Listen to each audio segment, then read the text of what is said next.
मुख्यमंत्री त्रिवेंद्र सिंह रावत की अध्यक्षता में कैबिनेट की महत्वपूर्ण बैठक हुई। बैठक में 30 बिंदुओं पर चर्चा की गई, जिनमें से 2 प्रस्तावों को स्थगित कर दिया गया। इनमें 1 बिंदु पर सब कमेटी बनाई गई है, जबकि 27 बिंदु पर कैबिनेट ने निर्णय लिए हैं, जिसमें सबसे महत्वपूर्ण कैबिनेट ने उत्तराखंड प्राविधिक अधिकारी नियमावली में संशोधन किया गया है। साथ ही श्रम विभाग के तहत कई संशोधन किए गए। श्रम विभाग के तहत कारखाना अधिनियम 1948 में भी बदलाव किया गया है। औद्योगिक विवाद अधिनियम 1947 भी संशोधित किया गया है। सरकारी महकमों के मुलाजिम अब दूरस्थ क्षेत्रों में तैनाती से बचने को पदोन्नति नहीं छोड़ पाएंगे।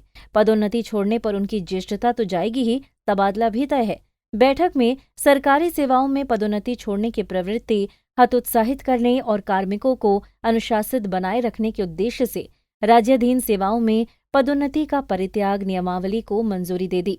इसके अलावा राजस्व निरीक्षक के 160 पद से बढ़ाकर 211 किए गए। 51 पद बढ़ाने को मंजूरी मिली। उत्तराखंड युवा पेशेवर योजना में बदलाव किए गए। फेलोशिप स्कीम युवा को दिए जाने वाले मानदेय में बढ़ोतरी की गई है। 15,000 से बढ़ाकर 35,000 बढ़ाया गया है। शासकीय प्रवक्ता मदन कौशिक ने कैबिनेट के फैसलों की जानकारी दी।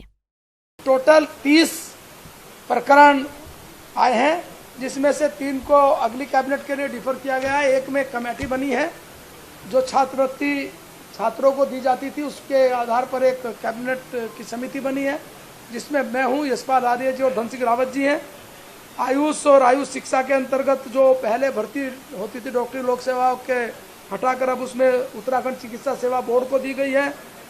उधम सिंह नगर में ग्रीन फील्ड एयरपोर्ट बनाने हेतु आज सैद्धांतिक रूप से सहमति प्रदान की गई है। श्रीनगर के अस्थायी कैंपस हेतु जो भूमि देनी थी हस्तांतरित निःशुल्क देने का निर्णय किया गया है।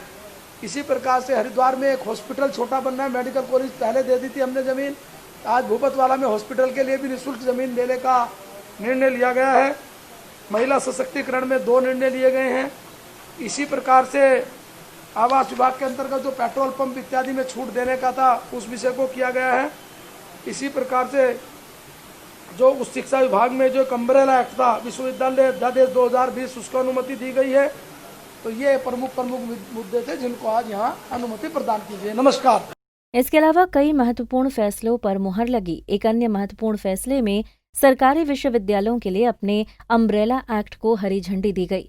केदारनाथ में केदारनाथ उत्थान चैरिटेबल ट्रस्ट के जरिए होने वाले द्वितीय चरण के कार्य लोनीवी से कराने, होम स्टे योजना में बगैर बैंक ऋण के होम स्टे बनाने वालों को अनुदान देने, युवा पेशेवर संशोधित नीति को झंडी समेत कई फैसलों पर कैबिनेट ने मुहर लगाई।